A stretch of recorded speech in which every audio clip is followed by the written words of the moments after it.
اب آ رہی ہے قرآن پاک میں وہ اہم ترین آیت جس کو بنیاد بنا کر ہمارے اسلاف نے اجماع کے حجت ہونے کو بھی دلیل کے طور پر اس آیت سے اخذ کیا ہے انڈائریکٹلی، اور ڈائریکٹلی احادیث بھی موجود ہیں، وہ انشاءاللہ اس کانٹیکسٹ میں بیان کر دوں گا.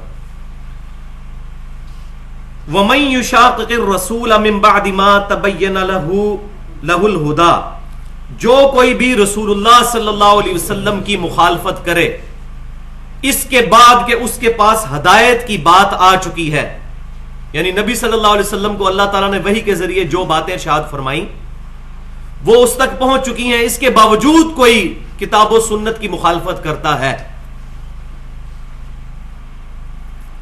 وَيَتَّبِعْ غَيْرَ سَبِيلِ الْمُؤْمِنِينَ، اور اس راستے پر چلتا ہے جو مومنین کا راستہ نہیں ہے.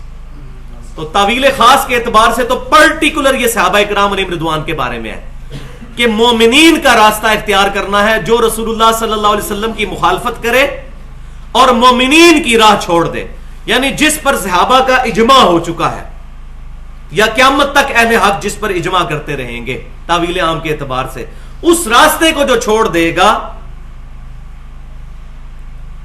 نولیہ ما تولا، تو ہم اسے پھیر دیں گے پھر وہ جس گمراہی میں پھرنے کے لیے خود تیار ہوا ہوا ہے، والعیاذ باللہ. اور یہ تو دنیا میں ہوگا، اور قیامت میں وَنُصْلِيهِ جہنم، اور اسے ڈال دیں گے جہنم میں، وَسَاءَتْ مَصِيرًا، اور یہ بہت بری جگہ ہے پلٹنے کی کہ کوئی جہنم میں جا کر پلٹے، والعیاذ باللہ تعالی. تو اس آیت سے تقلید ثابت نہیں ہوتی ہے، تقلید ہوتی تو ایک شخصیت کی بات ہوتی، اور وہ ایک شخصیت کی بات یہاں ہو رہی ہے نبی صلی اللہ علیہ وسلم، ان کی اتباع، ان کی بھی تقلید کا لفظ نہیں. تقلید ایک نٹوریس ورڈ ہے کہ اندھا دھن پیروی کرنا، اور ہم نبی صلی اللہ علیہ وسلم کی اندھا دھن پیروی نہیں کرتے، پوری علی وجہ بصیرت کرتے ہیں. جیسے سورہ یوسف میں آیا کہ اے محبوب صلی اللہ علیہ وسلم آپ فرما دیجئے میں اور میرے صحابہ پوری بصیرت کے ساتھ اس دین کے اوپر ہیں، اٹکل پچو چلا کر نہیں ہے. تو مومنین کا راستہ، اسی کو آپ ٹرانسلیٹ کر لیں سلف کا منہج، صحابہ، تابعین اور تبع تابعین، جو قرون اولا کا دور ہے، جو صحیح بخاری اور مسلم کی متفق علیہ حدیث ہے، سب سے بہتر زمانہ میرا، پھر میرے صحابہ کا، پھر ان کا جو ان کو دیکھیں، پھر ان کا جو ان کو دیکھیں، صحابہ، تابعین، تبع تابعین. اور اس کے بعد آپ صلی اللہ علیہ وسلم نے فرمایا جھوٹے لوگ پیدا ہوں گے، امانت میں خیانت کریں گے، جھوٹی گواہیاں دیں گے، جھوٹی قسمیں کھائیں گے. تو وہ مبارک دور وہ ہے مومنین کا راستہ، اور اس کے بعد بھی قیامت تک جو نئے معاملات آئیں گے ان پر جو اجماع ہوتا چلا جائے گا وہ حجت ہے. لیکن کوئی بھی اجماع صحابہ، تابعین اور تبع تابعین کے اجماع سے ٹکرانا نہیں چاہیے، ادروائز وہ ایکسیپٹیبل نہیں ہوگا. یہ بات ہے سیدھی سی. تو یہ آیت ہے جس کو امام شافعی رحمۃ اللہ علیہ نے پرٹیکولر جو ائمہ میں سے بہت بڑے امام ہیں انہوں نے اجماع کے حجت ہونے پر پیش کیا. اس کے علاوہ بھی اہل سنت کی بھی اور اہل تشیع کی ساری آپ تفاسیر اٹھا کے دیکھ لیں، سب لوگوں نے اس آیت کو اجماع کے حجت ہونے پر دلیل قرار دیا ہے. اجماع کے حوالے سے میں تھوڑی سی گفتگو یہاں پر مناسب سمجھتا ہوں کہ اس آیت سے تو انڈائریکٹلی پتہ چلا، اب ڈائریکٹلی احادیث اس طرف اشارہ کرتی ہیں کہ امت کا اجماع حجت ہے. تو یہاں یہ بات یاد رکھیں، شروع میں کلیئر کر دوں کہ اہل سنت کی جو فکر ہے، فرقہ نہیں میں بات کر رہا، فکر، وہ چار چیزوں کو بنیاد سمجھتے ہیں. دو ایبسولوٹ ہیں اور دو ڈیرائیوڈ ہیں، جس کو میں نے نام دیا ہے اس ماڈرن دور میں اسلام کی ڈکشنری، جو انگریزی میں کہا جاتا ہے dictionary is always authority. But کے spelling B U T but ہے یا بی اے ٹی بٹ ہے یا بی او ٹی بٹ ہے، یہ ڈکشنری بتائے گی. ایک پی ایچ ڈی انگلش کہتا ہے بٹ کے spelling B A T but ہے، اور ایک پرائمری اسکول کا بچہ کہتا ہے بی یو ٹی بٹ، اس کی بات صحیح ہوگی، وہ پی ایچ ڈی کی بات غلط ہوگی. اسی طریقے سے اسلام میں بڑے سے بڑا سکالر، بڑے سے بڑا عالم اور فاضل اگر کتاب و سنت کے خلاف بات کرتا ہے اس کی بات حجت نہیں ہوگی، وہ ڈکشنری کے خلاف ہے. تو اسلام کی ڈکشنری دو چیزوں پر ہے پرائمری طور پر ایبسولوٹ، وہ ہے اطیع اللہ و اطیع الرسول. اور اس پہ میں ڈیٹیل سے گفتگو کر چکا ہوں، گھنٹوں گھنٹوں کے لیکچرز میرے الحمدللہ یوٹیوب کے اوپر پڑے ہوئے ہیں اور ahlsunnatpak.com پہ بھی. وہ آج اس کا موقع نہیں ہے کہ میں اس کو بیان کروں. بس وہ ایک حدیث المستدرک للحاکم کی صحیح سند کے ساتھ کتاب العلم چیپٹر میں انٹرنیشنل نمبرنگ کے مطابق 318 نمبر حدیث کے حجۃ الوداع کے موقع پر امام کائنات سید الاولین والآخرین شفیع المذنبین رحمت للعالمین سیدنا و مولانا امام اعظم محمد رسول اللہ صلی اللہ علیہ وسلم نے فرمایا میں اپنے بعد تم میں دو ایسی چیزیں چھوڑ کر جا رہا ہوں, ان کو مضبوطی سے پکڑ لوگے کبھی گمراہ نہیں ہوگے. ایک اللہ کی کتاب اور دوسرے اس کے رسول صلی اللہ علیہ وسلم کی سنت. تو یہ ہے دو ایبسولوٹ سورسز. اب کتاب اور سنت ہی نے ہمیں ایک تیسری چیز کے بارے میں بتایا کہ وہ بھی حجت ہے اور وہ ہے اجماع امت. وہ بھی کتاب و سنت کی طرح ہی حجت ہے, کیونکہ کتاب و سنت کو ماننا اجماع کو ماننا, اجماع کو ماننا کتاب و سنت کو ماننا. البتہ جو چوتھی چیز ہے اجتہاد, وہ آپشنل ہے. وہ آپس میں اختلاف ہو سکتا ہے اور وہ اس کی خوبصورتی ہے. پوری امت کے لیے کسی ایک بندے کا اجتہاد ماننا ضروری نہیں ہے. اجتہاد ہر بندے کا اپنا اپنا ہے. وہ آگے حدیثیں بھی انشاءاللہ آ جائیں گی. تو پہلی حدیث المستدرک للحاکم میں کتاب العلم چیپٹر میں صحیح سند کے ساتھ انٹرنیشنل نمبرنگ کے مطابق 399 نمبر حدیث ہے. عبداللہ بن عباس رضی اللہ تعالیٰ عنہ کہتے ہیں کہ نبی صلی اللہ علیہ وسلم نے بیان فرمایا کہ میری امت کبھی بھی گمراہی پر جمع نہیں ہوگی. تم جماعت کو لازم پکڑ لو, جماعت پر اللہ کا ہاتھ ہے. جماعت پر اللہ کا ہاتھ ہے. اب اللہ کے ہاتھ کے لیے یہ مثال نہیں پیش کی جا سکتی ایسے کر کے, یہ بدعت ہو جائے گا. لیس کمثلہ شیء, اللہ کی مثل کوئی شے نہیں. اللہ عرش پر مستوی ہے اپنی شان کے لائق. اللہ ہماری شارک سے قریب ہے اپنی شان کے لائق. جماعت پر اللہ کا ہاتھ ہے. یہ وہ جماعت نہ سمجھیں یہ جو جماعتیں آج کل بنی ہوئی ہیں. ہر بندہ جو اپنی پارٹی لادا کر کے وہ کہتا ہے جماعت پہ اللہ کا ہاتھ ہے. مسلمانوں کی جماعت, مسلمانوں کی فکر, صحابہ تابعین تبع تابعین کا اجماع. دوسری حدیث المعجم الکبیر طبرانی کے اندر موجود ہے صحیح سند کے ساتھ ابن عمر رضی اللہ تعالیٰ عنہ سے. سیم ہی الفاظ ہیں تھوڑے سے فرق کے ساتھ کہ نبی صلی اللہ علیہ وسلم نے فرمایا کہ اللہ تعالیٰ میری امت کو کبھی بھی گمراہی پر جمع نہیں ہونے دے گا. یعنی پوری امت ایک بات پہ اکٹھی نہیں ہوگی, ایسی کوئی بات کہ جو گمراہی پر مبنی ہو. تم جماعت کو لازم پکڑ لو, جماعت پر اللہ کا ہاتھ ہے. یہ تو دو مرفوع حدیثیں ہو گئی. اب دو موقوف روایتیں یعنی صحابہ اکرام علیہم رضوان کے اقوال صحیح سند کے ساتھ المصنف ابن ابی شیبہ میں انٹرنیشنل نمبرنگ کے مطابق کتاب البیوع چیپٹر میں 22,990 نمبر اثر ہے کہ سیدنا عمر فاروق رضی اللہ تعالیٰ عنہ جو امیر المؤمنین ہیں. اب وہ بات بھی یاد کر لیجئے, سنن ترمذی, سنن ابی داؤد اور ابن ماجہ کی حدیث, علیکم بسنتی و سنت الخلفاء الراشدین المہدیین, تم پر میری سنت اور میرے خلفاء راشدین کی سنت لازم ہے. تو سیدنا عمر نے قاضی شریح جو تھے ان کو خط لکھا, حوالہ میں بتا چکا مصنف ابن ابی شیبہ سے, اور فرمایا کہ جب بھی تمہیں کوئی مسئلہ درپیش ہو تو سب سے پہلے اللہ کی کتاب میں دیکھو. اللہ کی کتاب میں نہ پاؤ تو پھر رسول اللہ صلی اللہ علیہ وسلم کی سنت میں دیکھو. سنت میں بھی نہ ملے تو پھر امت کا اجماع دیکھو, صحابہ اکرام علیہم رضوان کا کیا اجماع ہے. اور اگر اس میں بھی نہ پاؤ تو پھر اجتہاد کر لو, اور اگر تم اجتہاد نہ کرو تو یہ زیادہ بہتر ہے. بجائے وہ بال کی کھال اتارنے کے پیچھے ہی ہٹ جاؤ اس معاملے میں تو زیادہ بہتر ہے. لہذا اس میں ان لوگوں کا بھی رد ہو گیا جنہوں نے فرضی مسئلے اپنی فقہ کے اندر لکھ کے تو امت کو کہا جی بتائیں قرآن حدیث میں یہ مسئلہ کہاں لکھا ہوا ہے کہ 12 آدمی ہیں جنگل میں, 12 ہی ننگے ہیں, امامت کون کرے گا ان کی. تو الحمدللہ قرآن و سنت میں اس طرح کی بے حیا باتیں تو نہیں لکھی ہوئی ہوں گی. سنن دارمی کے مقدمے میں عبداللہ بن مسعود رضی اللہ تعالیٰ عنہ کی صحیح سند سے اثر موجود ہے کہ وہ ناپسند فرماتے تھے کہ کوئی بندہ تھیوریٹیکل مسئلہ پوچھے کہ بتائیں اگر یہ ہو جائے تو کیا. وہ کہتے ہیں کہاں ہوا تب مسئلہ, اور جب ہوگا ہر بندے نے اپنا اجتہاد خود کرنا ہوگا. تو یہاں سے اجتہاد کا ثبوت بھی مل گیا, جو چوتھی چیز میں نے بتائی تھی. اور دوسری موقوف روایت سیدنا ابن مسعود رضی اللہ تعالیٰ عنہ سے مسند امام احمد میں اور المستدرک للحاکم میں صحیح سند کے ساتھ کہ جس چیز کو مسلمان اچھا سمجھیں اللہ کے نزدیک وہ اچھی ہے, اور جس کو مسلمان برا سمجھیں اللہ کے نزدیک وہ بھی بری ہے. تو یہ بھی اجماع کی دلیل ہے. اب اس سے یہ نہ سمجھیے گا کہ چند ایک مسلمان مل کے کوئی بدعت شروع کر دیں اور کہیں جی ہم اس کو اچھا سمجھ رہے ہیں تو وہ دین کا حصہ ہو جائے گی. اجماع جب تک نہیں ہوگا.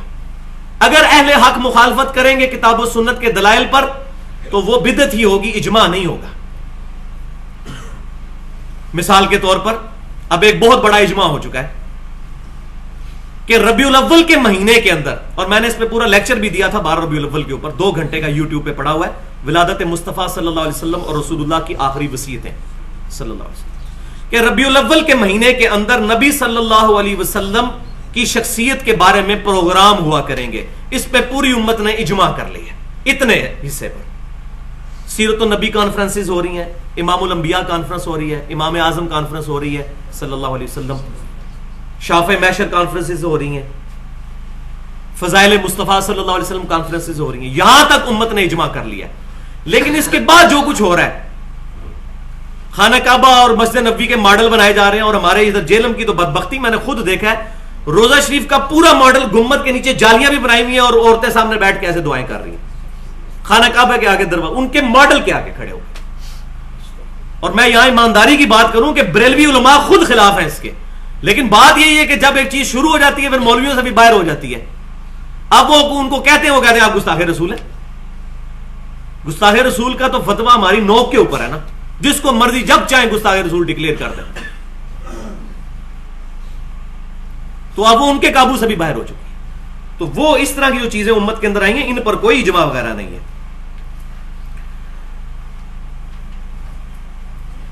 اب 3 پوائنٹ میں نے اس میں ایڈریس کرنے ہیں. پہلا تو میں ایڈریس کر چکا ہوں, اس کو دوبارہ ریپیٹ کر دیتا ہوں کہ اسلام کی جو ڈکشنری ہے وہ 4 چیزوں پر ہے. اس میں سے 2 ایبسولوٹ ہیں, 2 ڈیرائیوڈ ہیں. ایبسولوٹ قرآن و سنت اور ڈیرائیوڈ اجماع اور اجتہاد. اور اس میں سے بھی اجماع کی جو پرائورٹی ہے وہ قرآن و سنت کے اندر ہی داخل ہے, اجتہاد الگ سے ہے. وہ پوری امت کے لیے کسی ایک بندے کا ماننا ضروری نہیں ہے. پوائنٹ نمبر 2 اس کے اندر یہ ہے کہ قرآن و سنت تو قیامت تک فکس رہیں گے, اجماع بھی فکس رہے گا. صحابہ تابعین تبع تابعین کے اجماع کو آج کوئی نہیں بدل سکتا, سیدھی سی بات ہے. البتہ اجتہاد والے جو معاملات ہیں وہ وقت کے ساتھ ساتھ چیزیں سمجھ آنا شروع ہوتی ہیں تو لوگ اجتہاد کرتے ہیں اس کے اوپر. ہر زمانے میں لوگ کریں گے, اجماع بھی ہر زمانے میں ہوگا, لیکن کوئی ایسا اجماع ہم قبول نہیں کریں گے جو صحابہ تابعین اور تبع تابعین سے ٹکراتا ہوگا. یہ میں نے پہلے بتا دیا کہ پہلے 300 سال کی گارنٹی پروفٹ نے خود دی ہے صلی اللہ علیہ وآلہ وسلم. اور اس میں ایک کڑوی بات بھی ہے جس کو اگر تحمل سے سنیں گے تو سمجھ آ جائے گی. وہ یہ ہے کہ صحابہ کرام علیہم رضوان کا بھی اجماع حجت ہوگا, انڈیویجول کسی صحابی کی رائے بھی حجت نہیں ہوگی جب تک کہ صحابہ کرام علیہم رضوان اس پر اتفاق نہ کر لیں.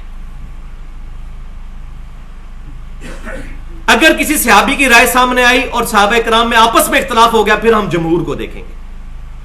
اگر کسی صحابی کی انڈیویجول رائے سامنے آئی اور صحابہ نے اختلاف نہ کیا, ان کی اکیلے رائے, اس کے خلاف کوئی بات موجود نہیں ہے, تو وہ بھی پھر اجماع ہی تصور ہوگی. تو اس معاملے میں بعض لوگ سمجھتے ہیں کہ یہ کوئی صحابہ کی گستاخی, ایسا نہیں ہے. آپ صلی اللہ علیہ وسلم نے بھی کیا فرمایا ہے کہ علیکم بسنتی وسنت الخلفاء الراشدین. جامعہ ترمذی, سنن ابی داؤد اور سنن ابن ماجہ کی یہ حدیث ہے. خلفاء راشدین کی سنت نبی صلی اللہ علیہ وسلم کے بعد وہ لازم ہے. کیوں؟ تمام صحابہ کی سنت نہیں. وہ جو حدیث پیش کرتے ہیں نا کہ جی میرے صحابہ ستاروں کی مانند ہے, جس کی پیروی کرو گے کامیاب ہو جاؤ گے, اس کے تمام ترک جو ہے وہ محدثین کی نظر میں ضعیف ہے. وہ لاجیکلی بھی غلط ہے, وہ میں ابھی آج ثابت بھی کر دیتا ہوں. صحابہ کرام کی ہم جوتیوں کی خاک کے بھی برابر نہیں ہے. لیکن وہی بات ہے کہ عیسیٰ علیہ السلام کو ہم مانتے ہیں لیکن ان کو ہم اللہ کا بندہ مانتے ہیں, اللہ کا بیٹا نہیں مانیں گے. صحابہ کرام کو ہم مانتے ہیں, صحابہ ہی مانتے ہیں, نبی کے درجے پہ نہیں ان کو رکھیں گے. ائمہ کرام کو ہم مانتے ہیں لیکن ان کو صحابہ کے درجے پہ نہیں رکھیں گے. ہر بندے کا اپنا اپنا لیول ہے, اتنی ہی اس کی عزت کرنی ہے, نہ اس میں غلو کرنا ہے اور نہ توہین کرنی ہے. تو خلفاء راشدین کا اجماع حجت ہے. کیوں؟ اس پہ میں نے غور کیا تو مجھے ایک بات کھلی. وہ اس لیے کہ خلیفہ راشد جب بھی کوئی بات کرے گا پبلکلی رپورٹ ہو جائے گی, کیونکہ اوپن نہیں ہوگی. صحابی کسی کونے میں جا کے کوئی بات کر دے وہ پبلک میں تو نہیں آئے گی. خلیفہ راشد جو ہے وہ پبلکلی لوگوں کے سامنے موجود ہے. اگر وہ کوئی غلط بات بھی کرے گا تو اس کو ٹوکنے والے لوگ موجود ہوں گے, لہذا اگر اس کی غلطی ہوگی تو وہ اصلاح کر لے گا.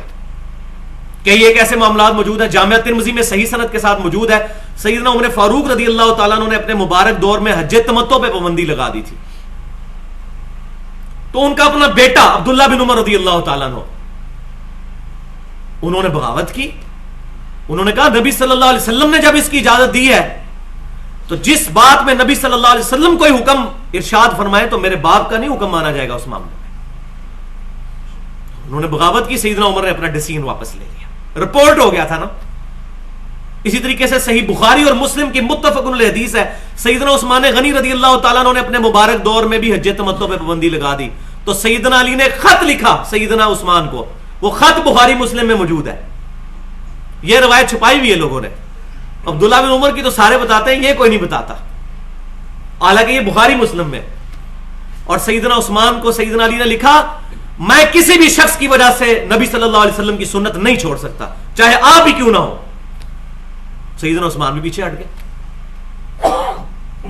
خود سیدنا علی صحیح بخاری کے اندر موجود ہے, مرتدین کو انہوں نے زندہ جلوا دیا آگ میں.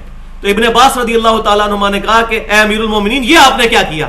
نبی صلی اللہ علیہ وسلم نے تو انسان کو آگ میں جلانے سے منع فرمایا ہے, اور فرمایا ہے کہ یہ آگ کی سزا اللہ کے ساتھ خاص ہے, اللہ اپنے بندوں کو یہ سزا دے سکتا ہے, مخلوق کو یہ سزا نہیں دے سکتی.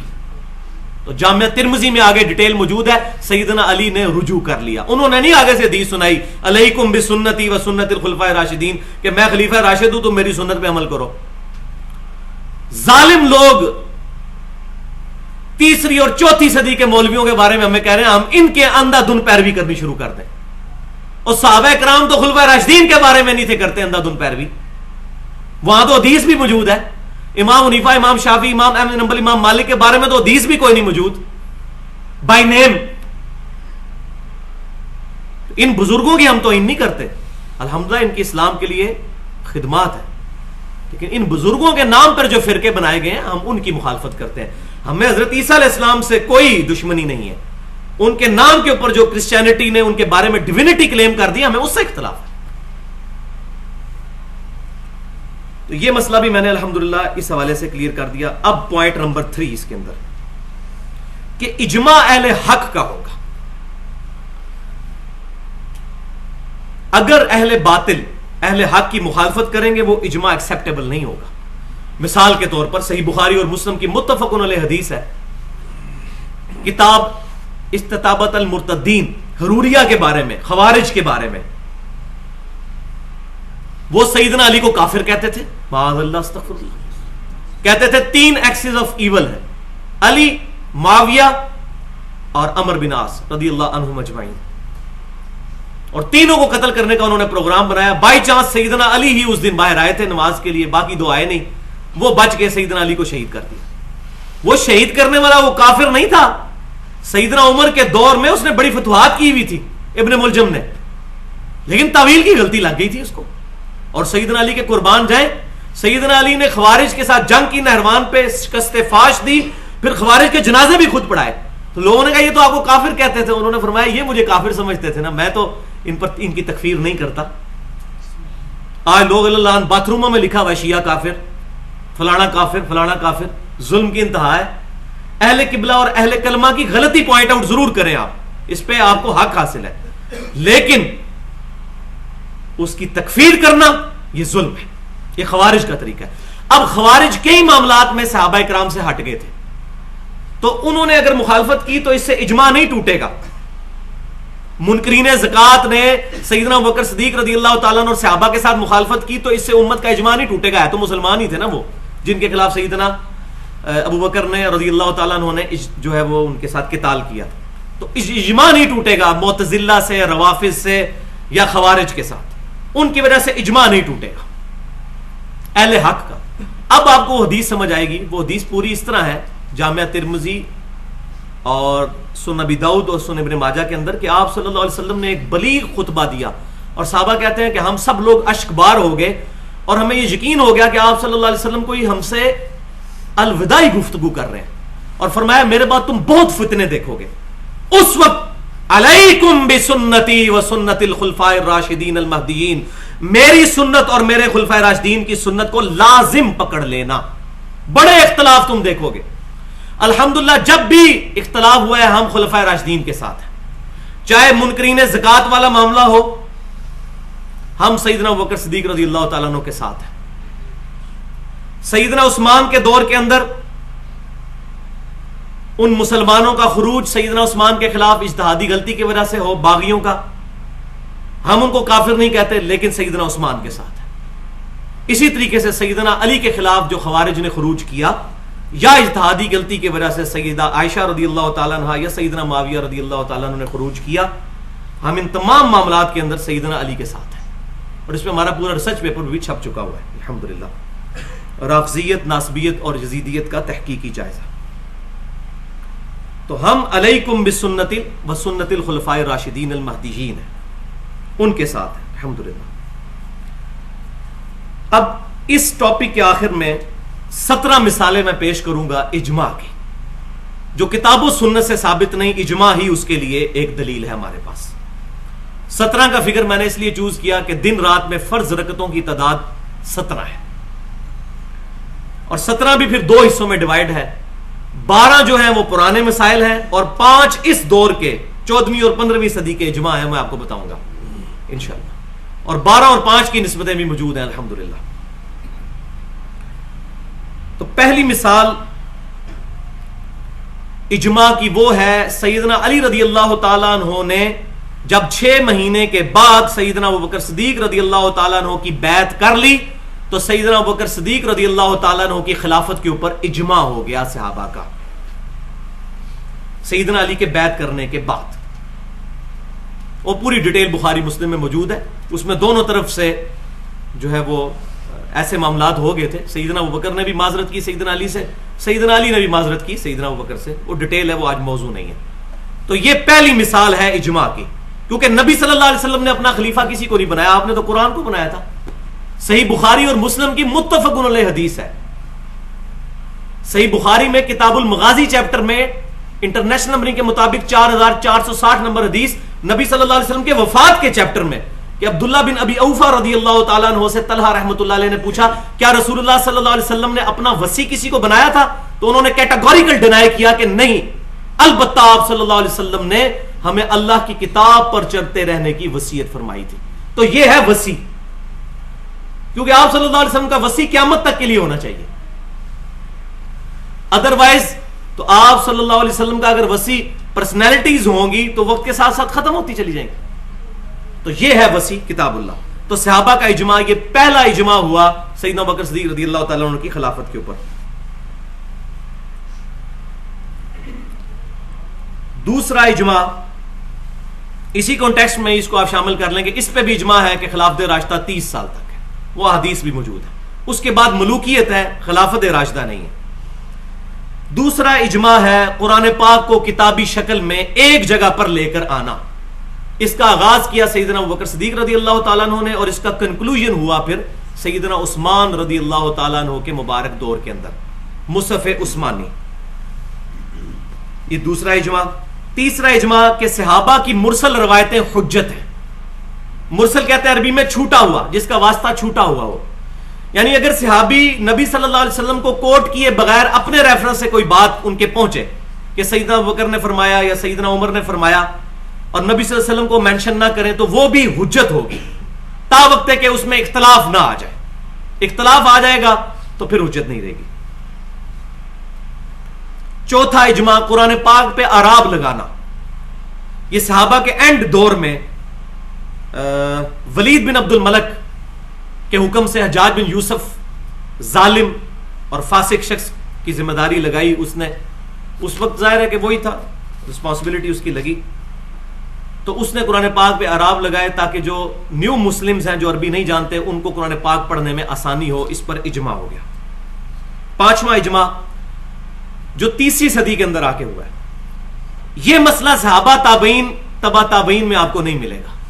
وہ ہے کہ قرآن پاک غیر مخلوق ہے، اللہ کا کلام ہے، یہ حادث نہیں قدیم ہے. یہ معتزلہ کا فتنہ جب اٹھا، انہوں نے کہا قرآن اللہ نے پیدا کیا ہے، تو پھر اس کے خلاف امام اہل سنت امام احمد بن حنبل رحمۃ اللہ علیہ المتوفی 241 ہجری وہ کھڑے ہوئے الحمدللہ، اور حالانکہ اس وقت وہ اکیلے ہی تھے، باقی لوگ ان کے ساتھ اس طرح شامل نہیں ہوئے، مخالفت تو نہیں کی، لیکن وہ مجاہد بندہ اکیلا ڈٹا رہا، اور آج الحمدللہ پوری امت نے اجماع کیا ہے. کیا اہل سنت، کیا اہل تشیع. اور الحمدللہ ہماری خوش قسمتی ہے کہ قرآن پاک پہ بھی اجماع ہے.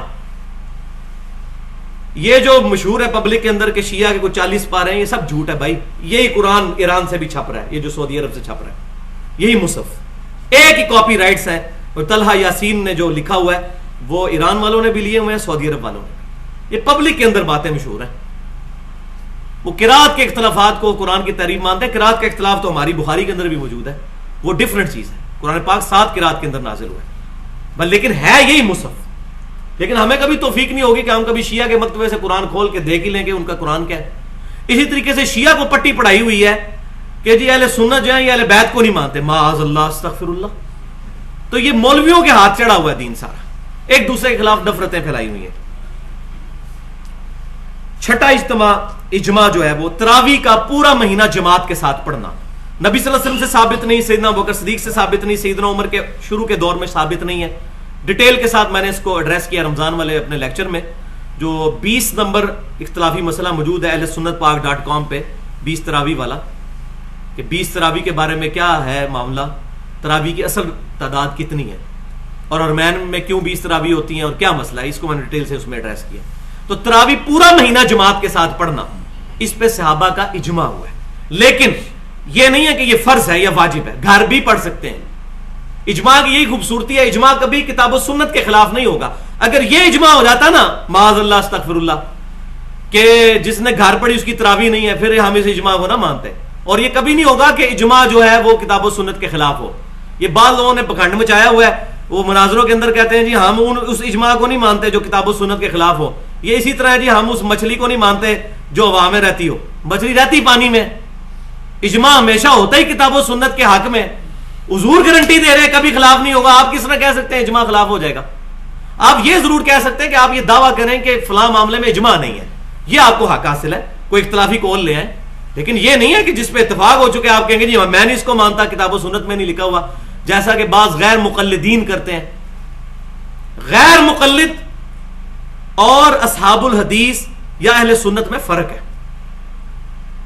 ہم نہ غیر مقلد ہیں اور نہ مقلد ہیں معاذ اللہ.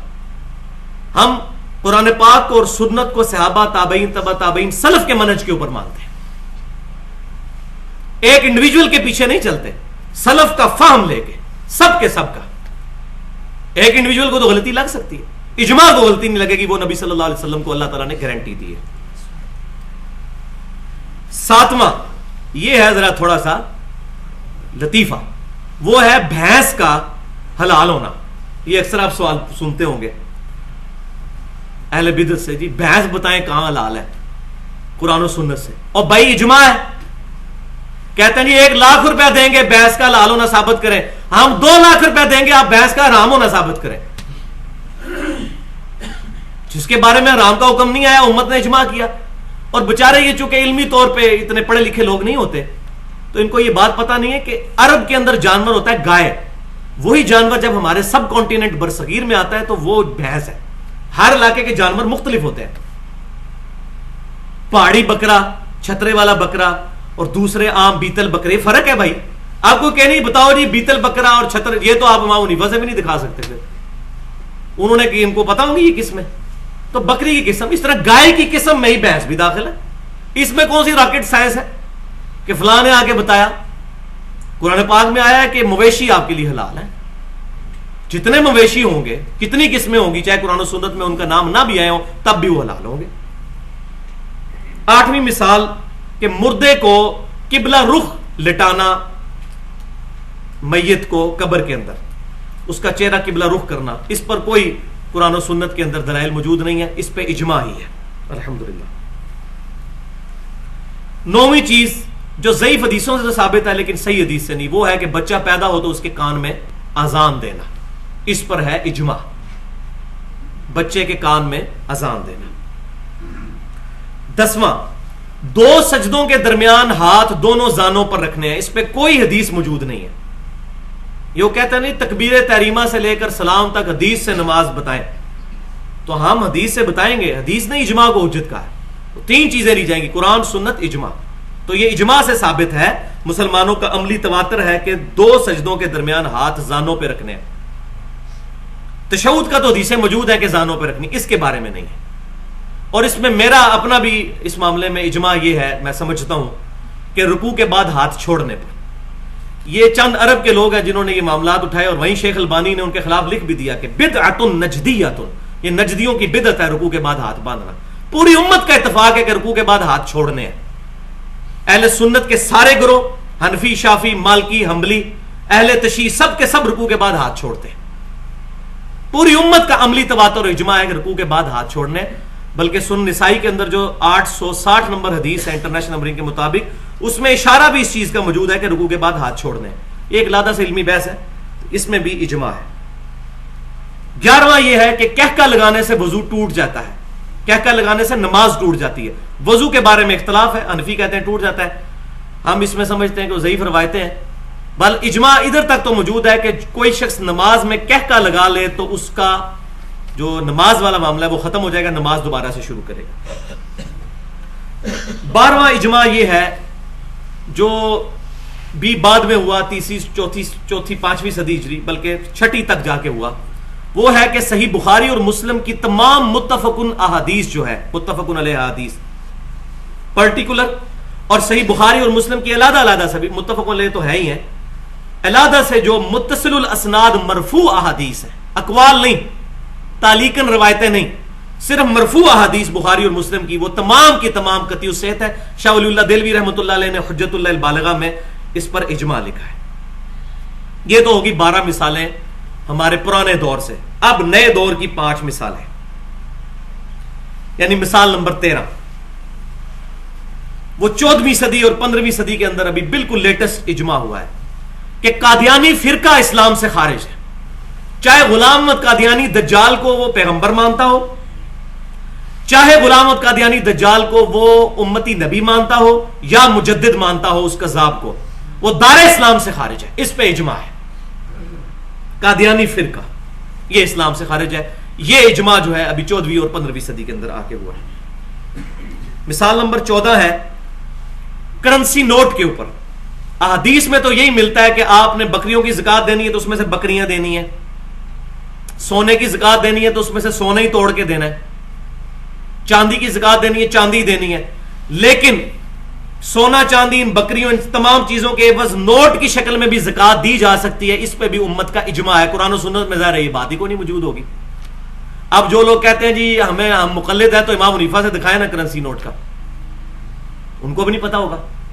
اجماع جو اللہ تعالیٰ نے رکھ دیا ہے، آپ کو مسئلہ کیا ہے؟ اجماع ہوگا، اجتہاد آپشنل ہوگا. تو اجماع ہوا ہے کرنسی نوٹ کے اندر بھی آپ زکات دے سکتے ہیں. 15 نمبر مثال، اس پر بھی اجماع ہوا ہے کہ قالین والی جو مسجدیں ہیں ان میں جوتیاں لے کے نہیں جانی. ویسے احادیث درجنوں موجود ہیں بخاری مسلم کے اندر، باقی سنن اربعہ کے اندر، کہ نبی صلی اللہ علیہ وسلم سے جوتیوں سمیت نماز پڑھنا بھی ثابت ہے. ابھی بھی ہمارے جو فوجی حضرات ہیں سیاچین میں جوتیوں سمیت ہی نماز پڑھتے ہیں، نماز ہو جاتی ہے. لیکن جن مسجدوں میں قالین بچھے ہوئے ہیں، صفائی کا اہتمام ہے، ان مسجدوں کے لیے یہ مسئلہ نہیں ہے. جنازہ گاہ میں آپ جوتیوں سمیت پڑھیں بے شک، وہاں تو قالین تو نہیں ہوتا، وہ اوپن میدان میں جنازے ہوتے ہیں یا عید کی نمازیں ہوتی ہیں. اگر اس طرح کا مسئلہ ہو، اگر دریے اور قالین نہ بچھے ہوئے ہوں تو جوتیوں سمیت پڑھ سکتے ہیں. لیکن اس پہ اجماع ہو گیا ہے کہ اگرچہ وہ حدیثیں موجود ہیں، لیکن یہ اجماع ہے کہ قالین والی مسجد میں جوتی لے کے نہیں آئیں گے، گندی جوتی.